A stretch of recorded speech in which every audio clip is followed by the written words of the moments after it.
ಕರ್ತನ ಒಳ್ಳೆಯವನಾಗಿದ್ದಾನೆ. ನಮ್ಮ ಜೀವಿತದಲ್ಲಿ ಒಳ್ಳೆದನ್ನೇ ಮಾಡುವ ದೇವರಾಗಿದ್ದಾನೆ. ಹಲ್ಲೆಲೂಯಾ.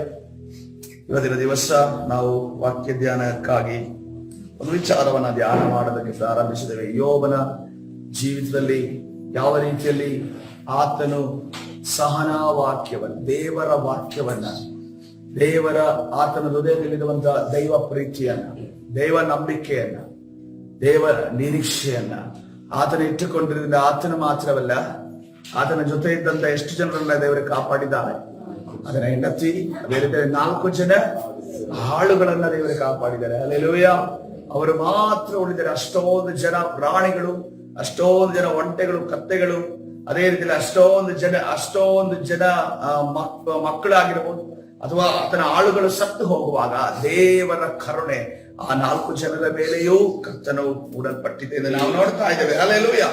ಕರ್ತನ ಪರಿಶುದ್ಧ ನಾಮಕ್ಕೆ ಸ್ತೋತ್ರವಾಗಲಿ. ಅದಕ್ಕೆ ಕರ್ತನು ನಮಗೆ ಕೊಟ್ಟಿರುವಂತಹ ಒಂದು ಅಸ್ಥಿವಾರ ವಾಕ್ಯ ಇದೆ. ಯಾವುದೆಂದು ನೋಡುವಾಗ ಪ್ರಕಟಣೆ ಪುಸ್ತಕ 3ನೇ ಅಧ್ಯಾಯ 10ನೇ ವಚನ, ನೀನು ನನ್ನ ಸಹನ ವಾಕ್ಯವನ್ನು ಕಾಪಾಡಿದ್ದರಿಂದ ಭೂನಿವಾಸಿಗಳನ್ನು ಪರೀಕ್ಷಿಸುವುದಕ್ಕಾಗಿ ಲೋಕದ ಮೇಲೆಲ್ಲ ಬರುವುದಕ್ಕಿರುವ ಶೋಧನೆಯ ಸಮಯದಲ್ಲಿ ನಿನ್ನನ್ನು ತಪ್ಪಿಸಿ ಕಾಪಾಡುವೆನು. ಹಲ್ಲೆಲೂಯಾ. ಬೇಗನೆ ಬರುತ್ತೇನೆ, ನಿನಗಿರುವುದನ್ನು ಹಿಡಿದುಕೊಂಡಿರು, ನಿನ್ನ ಜಯಮಾಲೆಯನ್ನು ಯಾರು ಅಪಹರಿಸಬಾರದು. ಹಲ್ಲೆಲೂಯಾ. ಕರ್ತನ ಪರಿಶುದ್ಧ ನಾಮಕ್ಕೆ ಸ್ತೋತ್ರವಾಗಲಿ. ಈ ವಾಕ್ಯವನ್ನ ನಾವು ಅನೇಕ ಬಾರಿ ಕೇಳಿಸಿಕೊಂಡಿದ್ದೇವೆ. ಒಂದು ವರ್ಷ ಇದನ್ನ ನಾವು ವಾಗ್ದಾನವಾಗಿ ಹೊಂದಿದ್ವಿ. ಅದೇ ರೀತಿಯಲ್ಲಿ ಪದೇ ಪದೇ ಪದೇ ನಾವು ಕರ್ತನ ವಾಕ್ಯವನ್ನ ರಿಪೀಟ್ ಆಗಿ ಕೇಳ್ತಾ ಇದ್ದೇವೆ. ಆದ್ರೂ ಕೂಡ ಇವತ್ತಿನ ದಿವಸ ನಾವು ಮತ್ತೆ ಅದನ್ನ ಧ್ಯಾನ ಮಾಡುವ ಸಂದರ್ಭದಲ್ಲಿ ನಮಗೆ ಇನ್ನೂ ಅನೇಕ ನಾವು ಕಣ್ಣಾಯಿಸದಿರುವಂತ ಕ್ಷೇತ್ರ, ಕಣ್ಣಾಯಿಸದಿರುವಂತ ಕೆಲವು ವಿಚಾರಗಳನ್ನ ಕರ್ತನು ನಮಗೆ ತಿಳಿಸಲು ಬಯಸುತ್ತಿದ್ದಾನೆ. ಆತನ ಸಹನೆಯ ವಾಕ್ಯ ಎಂದು ನಾವು ನೋಡ್ತಾ ಇದ್ದೇವೆ. ಅಂದ್ರೆ ಕರುಣೆಯ ವಾಕ್ಯ. ಹಲ್ಲೆಲೂಯಾ. ದಯೆಯ ವಾಕ್ಯ. ಹಲ್ಲೆಲೂಯಾ. ಅದೇ ಕ್ಷಮೆಯ ವಾಕ್ಯ. ಕೆಲವು ಬಾರಿ ಹೆಂಗ್ ಅನ್ಸುತ್ತೆ ಅಂತಂದ್ರೆ, ನಮಗೆ ಹೆಚ್ಚು ದೇವರು ದಯೆ ಕೊಟ್ಟು ಬಿಟ್ರ ಅಂತ ಅನ್ಸುತ್ತೆ. ನಮ್ಮನ್ನೇ ನಾವು ಕನ್ನಡಿ ಮುಂದೆ ನೋಡಿದಾಗ ದೇವರು ತುಂಬಾ ದಯೆಯಿಂದ ನಮ್ಮನ್ನು ನೋಡ್ಬಿಟ್ರ. ಒಂದು ವೇಳೆ ನಾವು ಹಳೆ ಒಡಂಬಡಿಕೆಯಲ್ಲಿ ಇದ್ದಿದ್ರೆ ಎಂತ ಘೋರವಾದ ಶಿಕ್ಷೆಗಳು, ಏನೇ ತಪ್ಪು ಮಾಡಂಗಿಲ್ಲ, ಪಕ್ಕದಲ್ಲಿರೋರು ಕಲ್ಲಿಡ್ಕೊಂಡು ನಿಂತಿರ್ತಾನೆ. ಏನ್ ಹೇಳಿದ್ದಾರೆ ಧರ್ಮಶಾಸ್ತ್ರದಲ್ಲಿ? ಇಂಥ ತಪ್ಪುಗಳನ್ನ ಮಾಡಿದ್ರೆ ಕಲ್ಲಲ್ಲಿ ಹೊಡೆದು ಸಾಯಿಸಿರಿ ಅಂತ ಅನ್ಕೊಂಡು ಹೇಳಿದೆ. ಅಂದ್ರೆ ಒಂದು ವೇಳೆ ಪಕ್ಕದಲ್ಲಿರೋನು ಕೂಡ ಪಾಪಿ ಆಗಿದ್ರೆ ನಿಮ್ಮ ಪಕ್ಕದಲ್ಲಿರೋನು ಕಲ್ಲಿಡಿದು ನಿಮಗೆ ಸಾಯಿಸುವಂತ ಆ ಒಂದು ಆಜ್ಞೆ ಆ ಸಮಯದಲ್ಲಿ ಇತ್ತು. ಆದ್ರೆ ಇವಾಗ ಏನಾಗಿದೆ? ಕರ್ತನು ಕೃಪಾ ಪಾತ್ರನಾಗಿದ್ದಾನೆ. ಯೇಸು ಕ್ರಿಸ್ತನು ನಮಗೆ ಕರುಣೆ ಉಳ್ಳವನಾಗಿದ್ದಾನೆ, ದಯೆ ಉಳ್ಳವನಾಗಿದ್ದಾನೆ. ಒಂದ್ ಸ್ವಲ್ಪ ದಯೆ, ಕರುಣೆ, ಕ್ಷಮೆ ಜಾಸ್ತಿ ಆಯ್ತಾ ಅಂತ ಅನ್ಸುತ್ತೆ. ನನ್ನನ್ನು ಒಳಗೊಂಡು ದಯೆ, ಕರುಣೆ, ಕ್ಷಮೆ ಜಾಸ್ತಿ ಆಯ್ತು. ಯಾಕಂದ್ರೆ ಬಹಳ ಲೀಲಾಜಾಲವಾಗಿ ನಾವು ಪಾಪ ಮಾಡೋದಕ್ಕೂ ದೇವರ ವಾಕ್ಯವನ್ನ ಮೀರಿ ನಡೆಯುವುದಕ್ಕೂ ಅದು ಕಾರಣವಾಯ್ತಾ ಅಂತ ಅನ್ಸುತ್ತೆ. ಯಾರಿಗೆ ಅನ್ಸಿಲ್ವೋ ಇವತ್ತಿನ ದಿವಸ ಒಂದ್ಸರಿ ಒಂದು 5 ನಿಮಿಷ ಕನ್ನಡಿ ಮುಂದೆ ನಿಮ್ಮನ್ನೇ ನೋಡಿ ನೀವೇ ಮಾತಾಡ್ರಿ. ನಿಮ್ಮನ್ನೇ ನೋಡಿ ನೀವೇ ಮಾತಾಡ್ರಿ. ಆವಾಗ ನೀವೇ ನಿಮಗೆ ಉತ್ತರ ಕೊಡ್ತಾ ಇರ್ತೀರ. ನನ್ನವಕ್ಕವರಿಗೆ ನನ್ನನ್ನು ನೋಡಿ ನಾನು ಮಾತಾಡಿದ್ರು, ನೀನ್ ಯಾಕೆ ಹಿಂಗ್ ಮಾಡ್ತೀಯ ಅಂತ ಕೇಳ್ತೀನಿ ನಾನು. ನೀನ್ ಯಾಕೆ ಹಿಂಗ್ ಮಾತಾಡ್ತೀಯ ಅಂತ ಕೇಳ್ತೀನಿ ನಾನು. ನೀನ್ ಯಾಕೆ ಇಂತರ ಆಲೋಚನೆ ಮಾಡ್ತೀಯ? ಯಾಕೆ ನಿನ್ಗೆ ನಿಯತ್ತಾಗಿರೋದಕ್ಕಾಗೋದಿಲ್ವಾ? ಯಾಕೆ ನಿನ್ಗೆ ಸರಿಯಾದ ಮಾರ್ಗದಲ್ಲಿ ನಡೆಯಕ್ಕಾಗೋದಿಲ್ವಾ? ಯಾಕೆ ಇಂಥ ಒಂದು ಪರಿಸ್ಥಿತಿಗಳಲ್ಲಿ ನೀನು ದೇವರಲ್ಲಿ ಸ್ಥಿರವಾಗಿ ನಿಲ್ಲದಕ್ಕಾಗೋದಿಲ್ವಾ ಅನ್ಕೊಂಡು ನಾನು ಎಷ್ಟೋ ಸಾರಿ ಕನ್ನಡಿ ಮುಂದೆ ನಿಂತು ನನ್ನ ಬಗ್ಗೆ ಇವತ್ತಿನ ದಿವಸ ಇದನ್ನ ಟ್ರೈ ಮಾಡ್ರಿ, ಸತ್ಯವನ್ನ ಕಂಡುಕೊಳ್ತೀರಾ. ಹಲ್ಲೆಲೂಯಾ. ನಿಮ್ಮ ಬಗ್ಗೆ ನೀವು ಸತ್ಯವನ್ನ ಕಂಡುಕೊಳ್ತೀರಿ. ಝೂಮ್ ಅಲ್ಲಿರುವವರು ಕೂಡ ಒಂದು ದಿವಸ ಟ್ರೈ ಮಾಡ್ರಿ, ಸಮಯವನ್ನ ಇಟ್ಟುಕೊಳ್ರಿ, ರೂಮ್ ಬಾಗ್ಲಾಕ್ಬಿಡ್ರಿ, ಬಾಗ್ಲಾಕ್ಬಿಟ್ಟು ಕನ್ನಡಿ ಮುಂದೆ ಹೋಗಿ ನೀನು ಸರಿ ಇದೆಯಾ ಅಂತ ಕೇಳ್ರಿ. ನೀನ್ ಸರಿ ಇದೆಯಾ ಅಂತ ಕೇಳ್ರಿ. ನೀನ್ ಸರಿಯಾಗಿ ದೇವರಲ್ಲಿ ನಡೀತಾ ಇದೆಯಾ? ದೇವರ ದಯೆ, ಕರುಣೆ ನಿಮ್ಮ ಮೇಲೆ ಸಿಕ್ಕಿದ್ದು ನಿನಗೆ ನ್ಯಾಯನ ಅನ್ನೋದನ್ನ ಇವತ್ತಿನ ದಿವಸ ಕೇಳ್ರಿ. ಆವಾಗ ನಿಜವಾದ ಸತ್ಯ ಹೊರಗಡೆ ಬರುತ್ತೆ. ಹಲ್ಲೆಲೂಯಾ. ಕರ್ತನ ಪರಿಶುದ್ಧ ನಾಮಕ್ಕೆ ಸ್ತೋತ್ರವಾಗಿ. ಅದಕ್ಕೆ ಆತನ ಸಹನೆಯ ವಾಕ್ಯ, ಆತನ ಕ್ಷಮೆಯ ವಾಕ್ಯ ನಾವು ಕಾಪಾಡಿಕೊಳ್ಳಬೇಕಂತೆ. ಕಾಪಾಡಿಕೊಳ್ಳೋದಕ್ಕೆ ಸಾಧ್ಯನಾ? ಕಾಪಾಡಿಕೊಳ್ಳೋದಕ್ಕೆ ಸಾಧ್ಯನಾ? ಆದ್ರೆ ಒಂದು ಪೊಸಿಷನ್ ಇರೋರಿಗೆ, ಒಂದು ಎತ್ತರದ ಪೊಸಿಷನ್ ಇರೋರಿಗೆ ಆಗ್ಲಿ, ಅವರಿಗೆ ಕಾಪಾಡಿಕೊಳ್ಳೋದಕ್ಕೆ ಕಷ್ಟ ಅಂತ ಅವ್ರು ಹೇಳ್ತಾರೆ. ಅದಕ್ಕೆ ಅವರು ದೇವರ ರಾಜ್ಯಕ್ಕೆ ಬರೋದಕ್ಕೆ ಕೇಳ್ತಾ ಇಲ್ಲ. ನಾನಲ್ಲಿ ಬಂದ್ರೆ ನನ್ನಲ್ಲಿರುವಂತ ವಿಚಾರಗಳು ಅದಕ್ಕೆ ಸಪೋರ್ಟ್ ಆಗಲ್ಲ. ನೋಡ್ರಿ, ನಮ್ಗೆ ಅನೇಕ ಜನರು ಸಾಧ್ಯ ಅನ್ನೋದನ್ನ ತೋರಿಸಿದ್ದಾರೆ. ನಾವು ಸತ್ಯವೇದದಿಂದಲೇ ಕಲ್ತ್ಕೊಳ್ಳು. ನಮ್ಮ ಕಣ್ಣು ಮುಂದಿನ ಸಾಕ್ಷ್ಯ ಇದೆ. ಅದಕ್ಕಿಂತ ಹೆಚ್ಚಾಗಿ ಸತ್ಯವೇದದಲ್ಲಿ ನಮ್ಗೆ ಸಾಕ್ಷಿ ಇದೆ. ಏನು ಅಂತಂದ್ರೆ ಶತಾಧಿಪತಿಯನ್ನು ನೋಡ್ರಿ, ನಾವು ಅನೇಕ ಬಾರಿ ಧ್ಯಾನ ಮಾಡಿದ್ದೇವೆ. ಇವತ್ತಿನ ದಿವಸ ದೇವರು ಕಾಣದಿರುವಾಗ ಕಣ್ಣಾಯಿಸುವಾಗ ಕರ್ತನು ನನ್ನ ಕಣ್ಣನ್ನು ತೆರೆದನು. ಪ್ರಿಯರೇ, ಹಲ್ಲೆಲೂಯಾ. ನಾನು ದೇವರಿಗೆ ಆ ವಾಕ್ಯವನ್ನು ಓದುವಾಗ ನಾನು ಸ್ತೋತ್ರ ಹೇಳಿದೆ. ನೋಡ್ರಿ, ನಾವು ಮತ್ತಾಯನ ಸುವಾರ್ತೆಯಲ್ಲಿ ಮತ್ತು ಲೂಕನ ಸುವಾರ್ತೆಯಲ್ಲಿ, ಎರಡು ಸುವಾರ್ತೆಯಲ್ಲಿ ಈ ಶತಾಧಿಪತಿಯ ವಿಚಾರವಾಗಿ ನಾವು ಓದ್ತೇವೆ. ಶತಾಧಿಪತಿಯ ವಿಚಾರವಾಗಿ ಓದುವಾಗ ಮತ್ತಾಯನ ಸುವಾರ್ತೆಯಲ್ಲಿ ನೀವು ಗಮನಿಸೋದಾದ್ರೆ, ಆ ಶತಾಧಿಪತಿ ಬಂದು ಯೇಸುವಿನ ಬಳಿ ಹೇಳಿದಂತ ಮತ್ತು ಯೇಸುವಿನ ಮುಂದೆ ಮತ್ತು ಅವರ ಮುಂದೆ ನಡೆದಂತ ಮತ್ತು ಯೇಸುವನ್ನ ಮಾತನಾಡಿಸಿ ಶತಾಧಿಪತಿ ಮನೆಗೆ ಹೋದಂತ ಘಟನೆಗಳನ್ನ ಮತ್ತಾಯನ ಬರೀತಾನೆ. ಆದ್ರೆ ಲೂಕನ ನೋಡುವಾಗ ಈಸ್ ಎ ಡಾಕ್ಟರ್ ಎಂದು ನಾವು ನೋಡ್ತಾ ಇದ್ದೇವೆ. Also is A researcher. ಅವನು ರಿಸರ್ಚ್ ಮಾಡಿ ಬರೆದಂತ ವಿಚಾರಗಳನ್ನಲ್ಲಿ ಬರೆದಿದ್ದಾನೆ. ಈ ಒಂದು ಘಟನೆಯಲ್ಲಿ ಯಾರೆಲ್ಲ ಇನ್ವಾಲ್ವ್ಮೆಂಟ್ ಇದೆ, ಏನೇನು ಹಿಂದೆ, ಇದರ ಹಿಂದೆ ಮಾತುಕತೆ ನಡೆದಿದೆ, ನಂತರ ಏನು ಮಾತುಕತೆ ನಡೆದಿದೆ, ಆ ಸಂದರ್ಭದಲ್ಲಿ ಏನು ಮಾತುಕತೆ ನಡೆದಿದೆ ಅನ್ನೋದನ್ನ ಎಲ್ಲವನ್ನ ಡಿಟೇಲ್ ಆಗಿ ಲೂಕನ ಸುವಾರ್ತೆ 7ನೇ ಅಧ್ಯಾಯ 1ನೇ ವಚನದಿಂದ ಬರೀತಾನೆ. ನಾವು ಘಟನೆಯನ್ನು ಓದಿದಾಗ ಸಂದರ್ಭ, ಸ್ಥಿತಿ ಮತ್ತು ಸ್ಥಳ ಮತ್ತು ಜನ ಇದನ್ನೆಲ್ಲ ಒಟ್ಟಿಗೆ ಸೇರಿ ಓದಿದಾಗ ಮಾತ್ರವೇ ಅದರ ನಿಜವಾದ ರಸ ತಿಳಿಯುವುದಕ್ಕೆ ನಮಗೆ ಸಾಧ್ಯ. ನಾನು ನಂಬುತ್ತೇನೆ ಝೂಮ್ ಅಲ್ಲಿರೋರಿಗೆ ಎಲ್ಲರಿಗೂ ಕೂಡ ಅರ್ಥವಾಗ್ತಿದೆ ಅನ್ನೋದನ್ನ ನಾನು ನಂಬುತ್ತೇನೆ. ಹಲ್ಲೆಲೂಯಾ. ನನಗೆ ಯಾರು ಕೂಡ ಆಕ್ಚುಲ್ ಆಗಿ ಝೂಮ್ ಅಲ್ಲಿ ಪ್ರಾರ್ಥನೆ ನಡೆಸಿ ಪ್ರಾರ್ಥನೆ ನೀವು ದೂರ ಅಂತ ಅನ್ಕೊಂಡು ಅನ್ಸೋದೇ ಇಲ್ಲ. ಅದು ನಿಮ್ಗೆ ಕೂತವರಿಗೆ ದೇವರ ಪ್ರಸನ್ನತೆ ಅಲ್ಲಿ ಇಲ್ಲ ಅಂತ ಅನ್ಕೊಂಡು ಅನ್ಸಿರ್ಬಹುದು. ಆದ್ರೆ ನೀವು ನನ್ನ ಹತ್ತಿರ ಇದ್ದೀರಾ ಅಂತ ಅನ್ಕೊಂಡು ಅನ್ಸುತ್ತೆ. ಆದಷ್ಟು ಬೇಗ ಝೂಮ್ ಪ್ಲಾಟ್ಫಾರ್ಮ್ ಇಂದ ಡೈರೆಕ್ಟ್ ಆಗಿ ಬರ್ತಿರೋ ಅಂತ ಅನ್ಕೊಂಡು ಅನಿಸ್ತಾ ಇದೆ. ದೇವರಿಗೆ ಸ್ತೋತ್ರವಾಗಲಿ. ಮುಂದೆ ಹೋಗೋಣ. ಆ ಲೂಕನ ಸುವಾರ್ತೆ 7ನೇ ಅಧ್ಯಾಯದಲ್ಲಿ 1ನೇ ವಚನವನ್ನು ನೋಡುವಾಗ, ಆತನು ತನ್ನ ಮಾತುಗಳನ್ನೆಲ್ಲ ಜನರು ಕೇಳುವಂತೆ ಹೇಳಿ ಮುಗಿಸಿದ ಮೇಲೆ ಆತನು ಕಪೆರ್ನೌಮಿಗೆ ಬಂದನು. ಹಲ್ಲೆಲೂಯಾ. ಕರ್ತನ ಪರಿಶುದ್ಧ ನಾಮಕ್ಕೆ ಸ್ತೋತ್ರವಾಗಲಿ. ಈ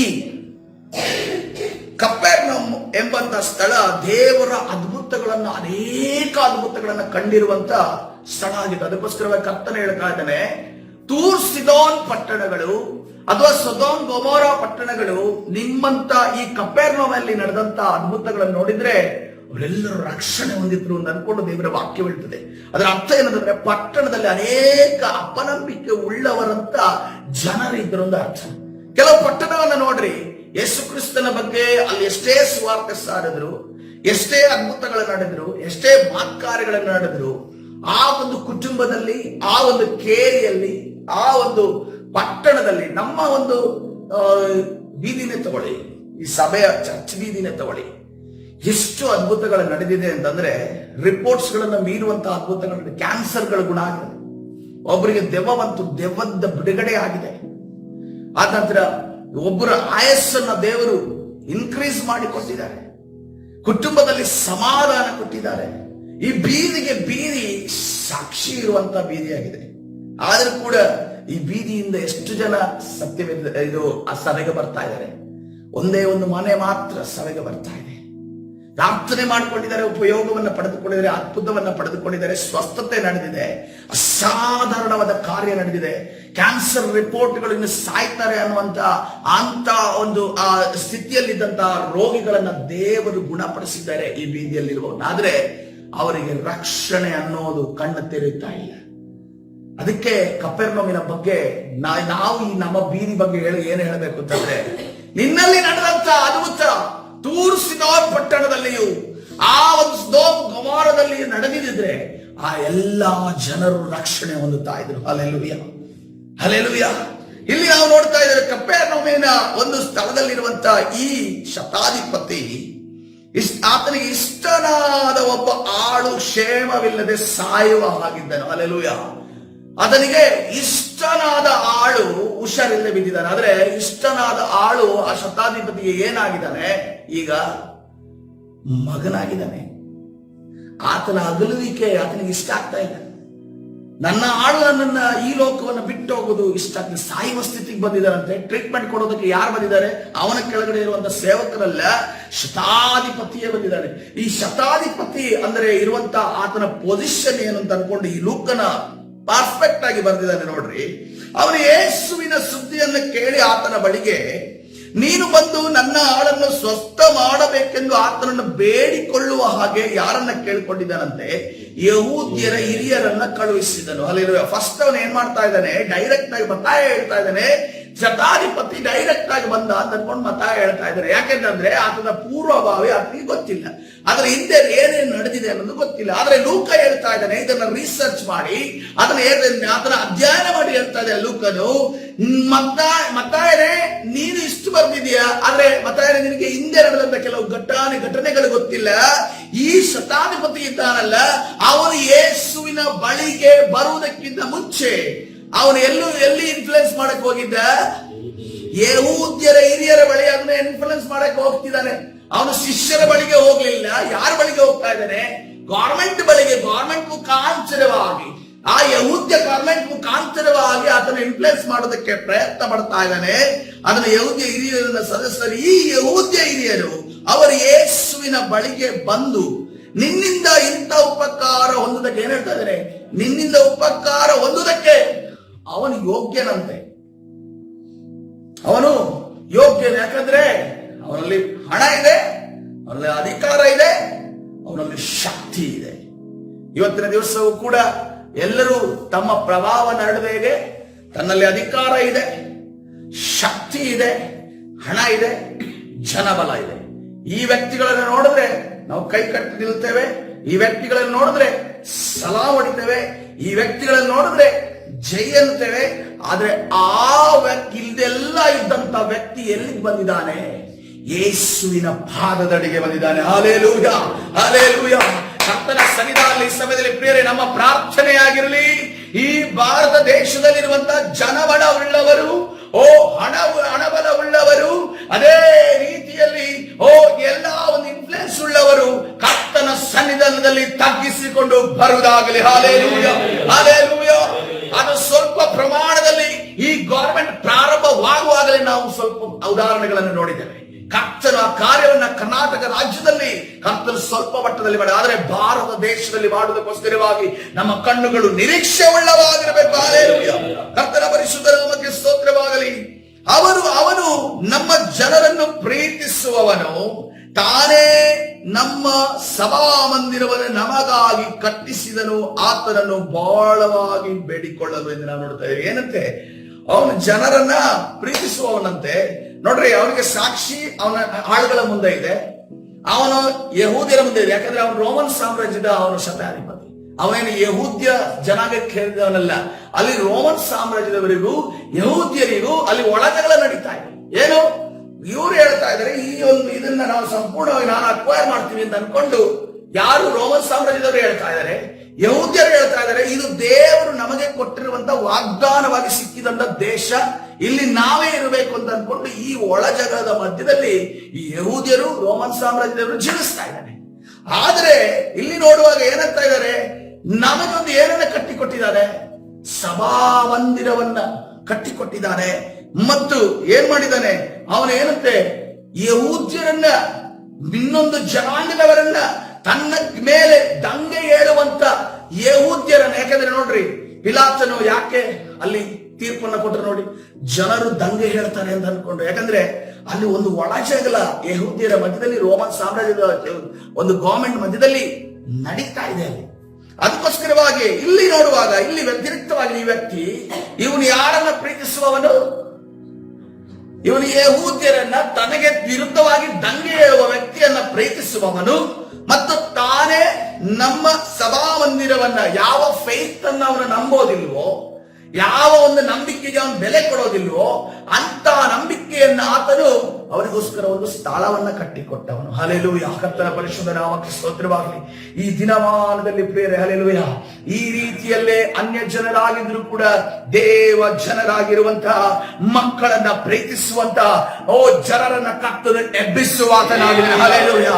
ಇವತ್ತಿನ ದಿವಸ ನನಗೆ ಪಕ್ಕದ ಮನೆಯಲ್ಲಿ ಯೇಸುವಿನ ನಾಮವನ್ನು ಹೇಳೋದಕ್ಕೆ ಸಾಧ್ಯ ಆಗ್ತಾ ಇಲ್ಲ. ಸರ್ಕಾರಿ ಕಟ್ಟಡಗಳಲ್ಲಿ ನಾವು ಹೋಗಿ ಯೇಸುವಿನ ನಾಮವನ್ನು ಹೇಳೋದಕ್ಕೆ ಸಾಧ್ಯವಾಗ್ತಾ ಇಲ್ಲ. ನಮ್ಮಲ್ಲಿ ಒಂದು ಹಿಂಜರಿಕೆ ಇದೆ. ಏನಾಗುತ್ತವೇನೋ, ಏನು ಪ್ರಶ್ನೆಗಳನ್ನ ಕೇಳ್ತಾನೆ ಏನೋ, ಇದ್ರ ಮೇಲೆ ನನ್ನ ಮೇಲೆ ಭೇದಭಾವ ಮಾಡಿ ನನಗೆ ಆಗಬೇಕಾಗಿರುವ ಕೆಲಸಗಳನ್ನ ಮಾಡಿಕೊಡೋದಿಲ್ವೋ ಏನೋ ಅಂತ ಕೂಡ ಎದುರುತ್ತಿರುವ ನಮಗೆ ಕರ್ತನೆ ಹೇಳ್ತಾ ಇದ್ದಾನೆ, ಈ ದಿನವಾರದಲ್ಲಿ ಅಧಿಕಾರಿಗಳ ಮನಸ್ಸಲ್ಲಿ ಕ್ರಿಸ್ತನ ಪ್ರೀತಿಯನ್ನು ಸುರಿಸುವಾತನಾಗಿದ್ದಾನೆ. ಕರ್ತನ ಪರಿಶುದ್ಧ ನಾಮಕ್ಕೆ ಸ್ತೋತ್ರವಾಗಲಿ.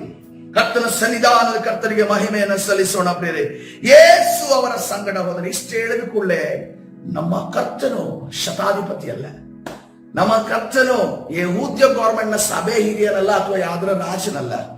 ನಮ್ಮ ಕರ್ತನು ರೋಮನ್ ಸಾಮ್ರಾಜ್ಯದ ರಾಜನಲ್ಲ ಅಥವಾ ಯಾವುದೇ ಈ ಒಂದು ದೇಶದ ರಾಜ್ಯಕ್ಕೆ ಸೇರಿದವರಲ್ಲ. ಸರ್ವಶಕ್ತನು, ಕಥಾದಿ ಕರ್ತನು, ರಾಜಾದಿರಾಜನು, ದೇವಾದಿ ದೇವರಾದ ನಮ್ಮ ಕರ್ತನು ಈ ಮಾತನ್ನು ಕೇಳಿದ ಕೂಡಲೇ ನೋಡ್ರಿ, ಆ ದರ್ಪ ಉಳ್ಳಂತ ಮಾತನ್ನು ಕೇಳಿದರೂ ಕೂಡ ನಮ್ಮ ಕರ್ತನು ಯಾರನ್ನು ನೋಡ್ತಾ ಇದ್ದಾನೆ? ಶತಾಧಿಪತಿಯ ಹೃದಯದಲ್ಲಿರುವಂತಹ ಕರ್ತನ ಯೇಸುವಿನ ದೇವರ ಪ್ರೀತಿಯನ್ನ ಗಮನಿಸ್ತಾ ಇದ್ದಾನೆ. ಹಲ್ಲೆಲೂಯಾ.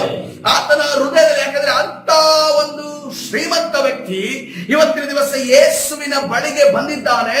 ಆತನ ಯೇಸುವನ್ನ ಸೇವಿಸಿದಕ್ಕೆ ಮನಸ್ಸು ಮಾಡಿದ್ದಾನೆ ಅಂತಂದ್ರೆ ಆತನು ತನ್ನ ಹಣಬಲವನ್ನ ಬದಿಗಿಟ್ಟಿದ್ದಾನೆ. ಆತನು ತನ್ನ ಇರುವಂತಹ ಸೈನ್ಯದ ಅಧಿಕಾರವನ್ನ ಬದಿಗಿಟ್ಟಿದ್ದಾನೆ. ಆತನು ತನ್ನಲ್ಲಿರುವಂತಹ ಶಕ್ತಿಯನ್ನ ಬದಿಗಿಟ್ಟು ಯಾರ ಶಕ್ತಿಯನ್ನ ಆಶ್ರಯಿಸಿಕೊಂಡಿದ್ದಾನೆ? ಯೇಸುವಿನ ಶಕ್ತಿಯನ್ನ ಆಶ್ರಯಿಸಿಕೊಂಡಿದ್ದಾನೆ. ಹಲ್ಲೆಲೂಯಾ. ಇವತ್ತಿನ ದಿವಸ ನಮಗಿರುವಂತ ಕೊಂಚ ಬಲ, ನಮಗಿರುವಂತ ಕೊಂಚ ಶಕ್ತಿ, ನಮಗಿರುವಂತ ಕೊಂಚ ತಲಾಂತನ ಇಟ್ಟುಕೊಂಡು ನಾವೇನ್ ಮಾಡ್ತೀವಿ? ನಾನು ಸಭೆಗೆ ಹೋಗಲ್ಲ, ನಾನು ಸತ್ಯವೇದ ಓದಲ್ಲ, ನಾನು ಪ್ರಾರ್ಥನೆ ಮಾಡಲ್ಲ, ಸಿಟ್ಟುಕೊಳ್ತೀವಿ. ಯಾರು ಕೂಡ ನಮಗೆ ಆತ್ಮಿಕತೆ ವಿಚಾರ ಬುದ್ಧಿ ಹೇಳಂಗಿಲ್ಲ. ನಾವು ಅದನ್ನ ಪಾಸಿಟಿವ್ ಆಗಿ ತಗೊಂಡು ನೋಡ್ರಿ, ನನಗೊಂದು ಏನ್ ಅಭ್ಯಾಸ ಇತ್ತು ಅಂತಂದ್ರೆ, ಯಾವುದೇ ಎಜುಕೇಶನ್ ಆಗಲಿ ಏನೇ ಆಗಲಿ, ಯಾರಾದ್ರೂ ಹೊಸ ಟೆಕ್ನಿಕ್ 5 ಗಂಟೆಗೆ ಎದ್ದು ಓದು ಅಥವಾ 2 ಗಂಟೆ ತನಕ ಓದು, ಈ ತರ ಯಾರಾದ್ರೂ ಹೇಳೋದಾದ್ರೆ ಅಥವಾ ಯಾರಾದ್ರೂ ಮಾಡೋದಾದ್ರೆ ನನ್ಗೇನ್ ಆಸೆ ಇತ್ತು ಅಂತಂದ್ರೆ ಮೊದಲಿಂದನು ಅವ್ರ ಹತ್ರ ಹೋಗಿ ಕಲಿಬೇಕು. ನಾನು ಅವ್ರು ಹೇಳಿದ್ದನ್ನು ನಾನು ಪಾಲಿಸ್ಬೇಕು. ಅವ್ನು ಹೆಂಗ್ ಮೆಥಡ್ ಉಪಯೋಗಿಸ್ಕೊಂಡು ಸಕ್ಸಸ್ ಆದ್ನಲ್ಲ, ಆ ಸಕ್ಸಸ್ ಅನ್ನು ಉಪಯೋಗಿಸ್ಬೇಕು. ಆದ್ರೆ ನಾವೇನು ಸಕ್ಸಸ್ ಉಪಯೋಗಿಸ್ತೀವಿ? ದೇವರು ಕೊಡುವ ಸಕ್ಸಸ್ ಮೆಥಡ್ ಉಪಯೋಗ ಮಾಡ್ತಾ ಇಲ್ಲ. ಇಲ್ಲಿ ಪ್ರಾರ್ಥನೆ ಮಾಡೋದು ಪ್ರಾರ್ಥನೆ ಮಾಡ್ತಾ ಇಲ್ಲ, ಉಪವಾಸ ಮಾಡೋದು ಉಪವಾಸ ಮಾಡ್ತಾ ಇಲ್ಲ, ಕರ್ತನ ಕಡೆ ನೀನು ಸ್ವಲ್ಪ ಮನಸ್ಸು ಕೊಡೋದಂದ್ರೆ ಮನಸ್ಸು ಕೊಡ್ತಾ ಇಲ್ಲ. ಆದ್ರೆ ಏನ್ ಮಾಡ್ತೀವಿ? ಯಾರ ಮೆಥಡ್ ಅನ್ನು ಫಾಲೋ ಮಾಡ್ತಾ ಇದೀವಿ? ಲೋಕದ ಮೆಥಡ್ ಅನ್ನ ಫಾಲೋ ಮಾಡ್ತಾ ಇದೀವಿ. ಕರ್ತನು ನಮ್ಮನ್ನ ದರಿದ್ರತನದಿಂದ ಮೇಲೆ ಎತ್ತಿ ನಮ್ಮನ್ನ ಆತನು ಮಹಿಮೆ ಹೊಂದಲು ಶಕ್ತನಾಗಿದ್ದಾನೆ. ಆದರೆ ನಾವು ಯಾರ ಮೆಥಡ್ ಅನ್ನ ಫಾಲೋ ಮಾಡ್ತಾ ಇದೀವಿ? ಲೋಕದ ಮೆಥಡ್ ಅನ್ನ ಫಾಲೋ ಮಾಡ್ತಾ ಇದೀವಿ. ಯೋಸೇಫನು ಯಾರ ಮೆಥಡ್ ಅನ್ನ ಫಾಲೋ ಮಾಡ್ದ? ದಾನಿಯೇಲನು ಯಾರ ಮೆಥಡ್ ಅನ್ನ ಫಾಲೋ ಮಾಡ್ದ? ಶದ್ರಕ್ ಮೇಷಕ್ ಅಬೇದ್ನೆಗೋ ಯಾರ ಮೆಥಡ್ ಅನ್ನ ಫಾಲೋ ಮಾಡಿದ್ರು? ಎಸ್ತೇರಳು ಯಾರ ಒಂದು ನಿಯಮವನ್ನ ಫಾಲೋ ಮಾಡಿದ್ರು? ಅದೇ ರೀತಿಯಲ್ಲಿ ಮೊರ್ದೆಕೈ ಯಾರ ಒಂದು ನಿಯಮವನ್ನ ಫಾಲೋ ಮಾಡಿದ್ರು? ಅವರು ಸಕ್ಸಸ್ಫುಲ್ ಆಗುವುದಕ್ಕೆ ಯಾರು ಕಾರಣ? ಹಲ್ಲೆಲೂಯಾ. ಇವತ್ತಿನ ದಿವಸ ನಾವು ಕರ್ತನ ಅನೇಕ ಆ ಒಂದು ಪ್ರಾರ್ಥನಾ ವೀರರನ್ನ ಕಣ್ಣು ಮುಂದೆ ಇಟ್ಕೊಂಡ್ಬಿಟ್ಟು ನಾವೆಲ್ಲೋಗ್ತಾ ಇದೀವಿ? ಲೋಕದಲ್ಲಿರುವಂತಹ ಬಿಲಿಯನೇರ್ ಬಗ್ಗೆ, ಲೋಕದಲ್ಲಿರುವಂತಹ ಕೋಟ್ಯಾಧಿಪತಿಯ ಬಗ್ಗೆ, ಲೋಕದಲ್ಲಿರುವಂತಹ ಲಕ್ಷಾಧಿಪತಿಯ ಬಗ್ಗೆ, ಲೋಕದಲ್ಲಿ ಸಾವಿರ ದುಡಿಯೋವನ ಬಗ್ಗೆ ನಾವು ಅವನ ಹತ್ರ ಕೇಳಲಿಕ್ಕೆ ಹೋಗ್ತಾ ನೀನು ಹೆಂಗಪ್ಪ ಸಂಪಾದನೆ ಮಾಡ್ತೆ ಅಂತ. ಅದು ನೀತಿಯ ಹಣ ಆಗಿರುತ್ತಾ? ಅದು ನೀತಿಯ ಹಣ ಆಗಿರುತ್ತಾ? ಅದು ಶಾಪದ ಹಣ ಪ್ರಿಯರೇ. ಅವನು ಸಂಪಾದನೆ ಮಾಡೋದನ್ನ ನೋಡೋದು ಅವನ ತಲೆಮಾರಿದೆಯಲ್ಲ, ಅವನ ತಲೆಮಾರುಗೆ ಅದು ಉಳಿಯೋದಿಲ್ಲ. ಹೇಗೆ ಅವನು ಶ್ರೀಮಂತನಾದನೋ ಅದೇ ರೀತಿಯಲ್ಲಿ ಬಡತನಕ್ಕೆ ಬರ್ತಾನೆ. ಯಾಕೆಂತಂದ್ರೆ ಆ ಹಣದ ಮೇಲೆ ಶಾಪ ಇದೆ, ಇನ್ನೊಬ್ಬರ ರಕ್ತ ಇದೆ, ಇನ್ನೊಬ್ಬರ ಕಣ್ಣೀರಿದೆ. ಅದು ಎಂದಿಗೂ ಕೂಡ ಫಲಿಸೋದಿಲ್ಲ. ಅದಕ್ಕೋಸ್ಕರವಾಗಿ ಒಂದನ್ನು ತಿಳಿದುಕೊಳ್ಳ್ರಿ, ನಾವು ಯಾವ ಸ್ಥಿತಿಯಲ್ಲಿ ದೇವರು ನಮ್ಮನ್ನು ಇಟ್ಟಿದ್ದಾನೋ ಒಂದು ದಿನ ದಡ ಸೇರಿಸ್ತಾನೆ. ಹಲ್ಲೆಲೂಯಾ. ಅದಕ್ಕೋಸ್ಕರ ಕಾದು ತಾಮಸವಾಗಿದ್ರೆ ಕರ್ತನು ನಮ್ಮನ್ನು ದೊಡ್ಡ ಕಾರ್ಯವನ್ನು ನಮ್ಮ ಜೀವಿತದಲ್ಲಿ ಮಾಡ್ತಾನೆ. ಹಲ್ಲೆಲೂಯಾ. ಅದಕ್ಕೆ ಯೇಸು ಅವರ ಸಂಗಡ ಹೋದನು. ಆತನು ಇನ್ನೂ ಮನೆಗೆ ಮುಟ್ಟುವುದಕ್ಕೆ ಸ್ವಲ್ಪ ದೂರವಿರುವುದಾಗಲೇ ಶತಾಧಿಪತಿಯು ಸ್ನೇಹಿತರನ್ನು ಆತನ ಬಳಿಗೆ ಕಳುಹಿಸಿ, ಪ್ರಭುವೇ, ತೊಂದರೆ ತೆಗೆದುಕೊಳ್ಳ ಮಾಡಿಕೊಳ್ಳಬೇಡ, ನೀನು ನನ್ನ ಮನೆಗೆ ಬರತಕ್ಕಷ್ಟು ಯೋಗ್ಯತೆ ನನ್ನಲ್ಲಿಲ್ಲ. ಹಲ್ಲೆಲೂಯ.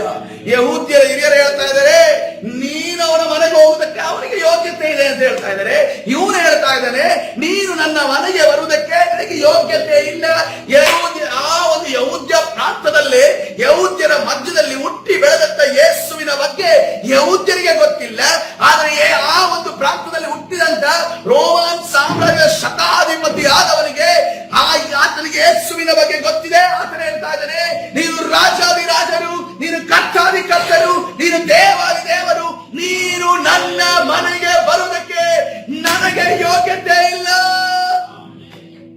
ಹಲ್ಲೆಲೂಯಾ. ಯಾಕೆ ಹಾಕೋತಾ ಇದ್ದಾರೆ ಅಂತ ನೋಡಿ ತಿನ್ಬದರು ಅಂತ ಹೇಳ್ತಾರಲ್ಲ, ಇದನ್ನ ನಾನು ಹಿಂಗೆ ಹೇಳ್ಬೇಕು ಪ್ರಿಯರೇ. ಹಲ್ಲೆಲೂಯಾ.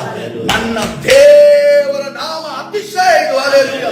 ನನ್ನ ದೇವರ ನಾಮ ಅತಿಶಯ. ಅದಕ್ಕೋಸ್ಕರವಾಗಿ ನಾವು ಅಪೊಸ್ತಲರ ಕೃತ್ಯ 8ನೇ ಅಧ್ಯಾಯದಲ್ಲಿ ಸ್ಟೆಫನನ್ನು ಹೇಳ್ತಾ ಇದ್ದಾರೆ, ಭೂಮಿ ಆಕಾಶವನ್ನ ಉಂಟು ಮಾಡಿದ ದೇವರು ನನ್ನ ದೇವರಾಗಿದ್ದಾನೆ. ಹಲ್ಲೆಲೂಯಾ. ಆ ಆರ್ಭಟಕ್ಕೆ ಆತನ ಪರಲೋಕ ತೆರೆದಿದ್ದು, ಯೇಸು ಕ್ರಿಸ್ತನ ಆತನಿಗೋಸ್ಕರ ನಿಂತಿದ್ದು ಪ್ರಿಯರೇ. ಹಲ್ಲೆಲೂಯಾ. ಕರ್ತನ ಪರಿಶುದ್ಧ ನಾಮಕ್ಕೆ ಸ್ತೋತ್ರ. ಈ ಕಾರಣದಿಂದ ನಾನು ನನ್ನನ್ನು ನಿನ್ನ ಬಳಿಗೆ ಬರುವುದಕ್ಕೆ ತಕ್ಕವನೆಂದು ಎಣಿಸಿಕೊಳ್ಳಲಿಲ್ಲ. ಎಂತ ತಗ್ಗಿದ ಗುಣ. ಆದರೆ ನೀನು ಒಂದು ಮಾತು ಹೇಳು, ನನ್ನ ಆಳಿಗೆ ಗುಣವಾಗುವುದು. ಹಲ್ಲೆಲೂಯಾ. ಈ ಒಂದು ಮಾತು ಹೇಳು, ನನಗೆ ಆಳಿಗೆ ಗುಣ ಆಗುವುದು. ಒಂದು ಮಾತು ಹೇಳು, ಆಳಿಗೆ ಗುಣ. ಇದನ್ನ ಮಾತ್ರ ನಾವು ಮನಸ್ಸಿನಲ್ಲಿ ಇಟ್ಕೋತೇವೆ. ಇದನ್ನ ಮಾತ್ರ ಮನಸ್ಸಿನಲ್ಲಿ ಇಟ್ಕೋತೇವೆ. ಅವನು ಯಾವ ರೀತಿ ತಗ್ಗಿಸ್ಕೊಂಡ ಅದನ್ನ ಮನಸ್ಸಿನಲ್ಲಿ ಇಟ್ಕೊಳ್ಳೋದಿಲ್ಲ. ನಾವು ಇವತ್ತಿನ ದಿವಸ ನಾವು ತಗ್ಗಿಸ್ಕೊಳ್ಳೋದಾದ್ರೆ ಒಂದೇ ಒಂದು ಮಾತು, ಒಂದೇ ಒಂದು ಕ್ಷಣ ಪ್ರಿಯರೇ, ಕರ್ತನೆ ಹೇಳೋದಾದ್ರೆ ನಮ್ಮ ಜೀವಿತದಲ್ಲಿ ಅದ್ಭುತ ನಡೆಯುತ್ತೆ. ಹಲ್ಲೆಲೂಯಾ.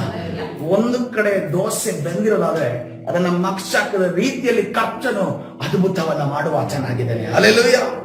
ನಾನು ಸಹ ಮತ್ತೊಬ್ಬರ ಕೈ ಕೆಳಗಿರುವವನು, ನನ್ನ ಕೈ ಕೆಳಗೆ ಸಿಪಾಯಿಗಳಿದ್ದಾರೆ.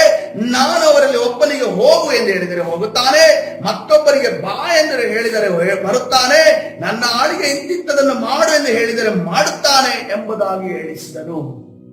ಇದನ್ನೆಲ್ಲ ಹೇಳಿಸಿದ್ದಾನೆ ಅವನು. ಆದ್ರೆ ಆಳು ಸತ್ತೋಗಿದ್ದಾರೆ. ಮರಣವೇ ನೀನು ಎದ್ದು ಹೋಗು ಅಂತ ಅನ್ಕೊಂಡು ಹೇಳಿದ್ರೆ ಮರಣ ಎದ್ದು ಹೋಗ್ತಾ ಇಲ್ಲ. ಹಲ್ಲೆಲೂಯಾ. ಈ ಲೋಕದಲ್ಲಿ ಮರಣವನ್ನ ನನಗೆ ಬೇಡ, ಇವನಿಗೆ ಬೇಡ ಅನ್ಕೊಂಡು ಕಳಿಸುವುದಕ್ಕೆ ಯಾರು ಶಕ್ತರಲ್ಲ. ಮರಣದ ಮೇಲೆ ಆಧಿಪತ್ಯ ಉಳ್ಳವನು ಒಬ್ಬನೇ ಆಗಿದ್ದಾನೆ. ಆ ಭೂಮಿ ಆಕಾಶ ಈ ಒಂದು ಮಧ್ಯ ಲೋಕದಲ್ಲಿ, ಭೂಲೋಕದಲ್ಲಿ, ಪರಲೋಕದಲ್ಲಿ ಅಧಿಕಾರವುಳ್ಳಂತ ಸರ್ವ ಅಧಿಕಾರವುಳ್ಳ ನಮ್ಮ ಯೇಸು ಕ್ರಿಸ್ತನಿಂದ ಮಾತ್ರವೇ. ಹಲ್ಲೆಲೂಯಾ. ಅದಕ್ಕೋಸ್ಕರವಾಗಿ ಪ್ರಿಯರೇ, ಈ ಒಂದು ಬೆಂಕಿ ಯಾರ ಮನಸ್ಸಲ್ಲಿ ಹೃದಯದಲ್ಲಿ ಇರುತ್ತೆ ನೋಡಿ, ಯಾವ ಹೊಸ ವ್ಯಕ್ತಿ ಬಂದರೂ ಕೂಡ ಸುಮ್ಮನೆ ಇರಬೇಕಾಗೋದಿಲ್ಲ. ಈ ಬೆಂಕಿ ಯಾವಾಗ ಉರಿಯುತ್ತೆ ನೋಡಿ, ಹೊಸ ವ್ಯಕ್ತಿ ಬಂದ ಕೂಡಲೇ ನಾವೇನ್ ಹೇಳ್ತೇವೆ? ಸುವಾರ್ತೆಯನ್ನು ಸಾರ್ತೇವೆ, ಸುವಾರ್ತೆಯನ್ನು ಹೇಳ್ತೇವೆ, ದೇವರ ನಾಮವನ್ನು ಪ್ರಕಟಪಡಿಸ್ತೇವೆ. ಅವನ ನಂಬುತ್ತಾನ ಬಿಡ್ತಾನೋ ಅದು ನನಗೆ ಬಿಟ್ಟಿದ್ದಲ್ಲ, ನನ್ನ ಯೇಸು ನೋಡಿಕೊಳ್ತಾನೆ.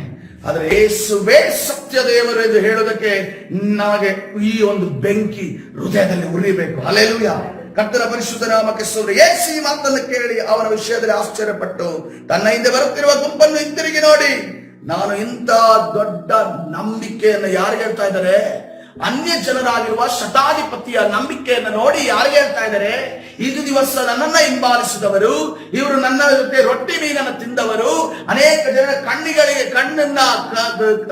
ಕಣ್ಣಿಲ್ಲದವರಿಗೆ ಕಣ್ಣು ಕೊಟ್ಟಂತ ದೃಶ್ಯವನ್ನು ನೋಡಿದವರು, ಕುಂಟರಿಗೆ ಕಾಲು ಕೊಟ್ಟಂತ ದೃಶ್ಯವನ್ನು ನೋಡಿದವರು, ಬಾಯಿ ಇಲ್ಲದವರಿಗೆ ಬಾಯಿ ಕೊಟ್ಟಂತ ದೃಶ್ಯವನ್ನು ನೋಡಿದವರು, ಸತ್ತಂತವರನ್ನು ಎಬ್ಬಿಸಿದಂತ ನೋಡಿದವರು. ನಿಮ್ಮ ನಂಬಿಕೆಯಿಂದ ಈ ಶತಾಧಿಪತಿಯ ನಂಬಿಕೆ ಇದೆಯಲ್ಲ, ಅದು ಶ್ರೇಷ್ಠವಾದದ್ದು. ನಾನು ನಿಮಗೆ ಹೇಳ್ತಾ ಇದ್ದೇನೆ, ನನ್ನ ಸಹನ ವಾಕ್ಯವನ್ನು ಕಾಪಾಡಿಕೊಳ್ಳ್ರಿ ಅಂತ ಹೇಳ್ತಾ ಇದ್ದೇನೆ. ಆದ್ರೆ ಇವನು ಏನೂ ತಿಳಿಯದವನು, ಇವನು ನನ್ನ ಸಹನ ವಾಕ್ಯವನ್ನ ಕಾಪಾಡಿಕೊಂಡಿದ್ದಾನೆ. ಹಲ್ಲೆಲೂಯಾ. ಈ ಸಹನ ವಾಕ್ಯವನ್ನ ಇವನು ಕಾಪಾಡಿದ್ರಿಂದ ಈ ಲೋಕಕ್ಕೆ ಬರುವಂತ ನಾಶನದಿಂದ ನಾನು ಇವರನ್ನ ನಿಮ್ಮ ಮುಂದೆ ಕಾಪಾಡಲಿಕ್ಕಿದ್ದಾರೆ. ಹಲ್ಲೆಲೂಯಾ. ಕರ್ತನ ಪರಿಶುದ್ಧ ನಾಮಕ್ಕೆ ಸ್ತೋತ್ರವಾಗಲಿ. ಇವತ್ತಿನ ದಿವಸ ಅನೇಕ ಜನರು ನೋಡುವಾಗ ಲೋಕದವರು ಎಷ್ಟು ಒಳ್ಳೆಯವರಿದ್ದಾರೆ ಗೊತ್ತಾ? ಒಂದೇ ಒಂದು ಕೊರತೆ, ಯೇಸು ಕ್ರಿಸ್ತನಿಲ್ಲ. ಅವರು ಒಳ್ಳೆಯವನಂತ ನಾನು ಹೇಳ್ತಾ ಇಲ್ಲ, ಯೇಸು ಕ್ರಿಸ್ತನಿಲ್ಲದೆ ಒಳ್ಳೆತನ ಮಾಡುವನು. ಯಹೂದ್ಯರು ಎಲ್ಲ ಒಳ್ಳೆ ಕಾರ್ಯ ಮಾಡ್ತಾ ಇದ್ರು, ಏನಿಲ್ಲ ಅವರಲ್ಲಿ. ಯೇಸು ಕ್ರಿಸ್ತನಿಲ್ಲ, ಅವರ ಧರ್ಮದ ಬಗ್ಗೆ ಅವರಿಗೆ ಅಹಂಕಾರ. ಆದ್ರೆ ನಮ್ಗೆ ದೇವರು ಅವರನ್ನ ಇಟ್ಟು ಏನನ್ನ ಎಕ್ಸಾಂಪಲ್ ತೋರಿಸ್ತಾರೆ, ಅವರಕ್ಕೆ ನೀವು ಆಗ್ರಿ. ನಿಮ್ಗೆ ಯೇಸು ಕ್ರಿಸ್ತನೇ ಇದ್ದಾರೆ ನಿಮ್ಮ ಒಳಗಡೆ, ಆ ಗುಣಗಳನ್ನು ಬೆಳೆಸಿಕೊಂಡ್ರೆ ಅಂತ ಕರ್ತನೆ ಹೇಳ್ತಾ ಇದ್ದಾನೆ ಪ್ರಿಯರೇ. ತರುವಾಯ ಶತಾಧಿಪತಿಯ ಕಡೆಯಿಂದ ಬಂದವರು ತಿರುಗಿ ಮನೆಗೆ ಹೋಗಿ ಆಳು ಆರೋಗ್ಯವಾಗಿರುವುದನ್ನು ಕಂಡರು. ಹಲ್ಲೆಲೂಯಾ. ನನ್ನ ಆರೋಗ್ಯವಾಗಿರುವುದನ್ನು ಕಂಡರು ಅನ್ನೋದನ್ನ ಮೆಲ್ಲಕ್ಕೆ ಕೇಳಿದೆ. ಆತನ ತಗ್ಗಿಸಿಕೊಳ್ಳುವಿಕೆ ಗುಣ ಇದೆಯಲ್ಲ, ದೇಸು ಮಾಡಿದಂತ ಕಾರ್ಯ ಇದೆಯಲ್ಲ, ಅದನ್ನು ಗಟ್ಟಿಯಾಗಿ ಹೇಳಿದೆ. ಯಾಕೆಂದ್ರೆ ಅದನ್ನೇ ನಾವು ಗಮನಿಸಬೇಕಾಗಿದೆ. ಹಲ್ಲೆಲೂಯಾ. ಆರೋಗ್ಯವನ್ನ ಕೊಡೋದು, ಅದ್ಭುತವನ್ನ ಮಾಡೋದು, ಮಾತ್ಕಾರವನ್ನ ಮಾಡೋದು, ಸೂಚಕ ಕಾರ್ಯವನ್ನ ಮಾಡೋದು, ದರ್ಶನಗಳನ್ನ ಕೊಡೋದು, ಮುಂದೆ ಆಗುವುದನ್ನು ತೋರಿಸೋದು, ಪ್ರವಾದನೆಗಳನ್ನ ನುಡಿಸೋದು, ಅದೆಲ್ಲವೂ ಕೂಡ ದೇವರ ಕಾರ್ಯ ಆಗಿದೆ. ದೇವರದನ್ನ ಮಾಡೇ ಮಾಡ್ತಾನೆ. ಆದರೆ ನಾವು ಮಾಡಬೇಕಾದ ಕಾರ್ಯವನ್ನ, ಆತನ ಸಹನ ವಾಕ್ಯವನ್ನ ನಾವು ಕಾಪಾಡಬೇಕು ಅನ್ನೋದು ಅದು ನಾವು ಮಾಡಬೇಕಾದ ಕಾರ್ಯ ಆಗಿದೆ. ಹಲ್ಲೆಲೂಯಾ. ಇವತ್ತಿನ ದಿವಸ ಮಾಡೋದಕ್ಕೆ ಎಷ್ಟು ಜನ ಸಿದ್ಧರಿದ್ದೀರಾ? ಎಷ್ಟು ಜನ ಸುಮ್ಮಲ್ಲಿ ಸಿದ್ಧರಿದ್ದೀರಾ? ಕರ್ತನ ಸನ್ನಿಧಾನದಲ್ಲಿ ಬಾಯಿದರು ಸ್ತೋತ್ರ ಮಾಡಿ. ಹಲ್ಲೆಲೂಯಾ.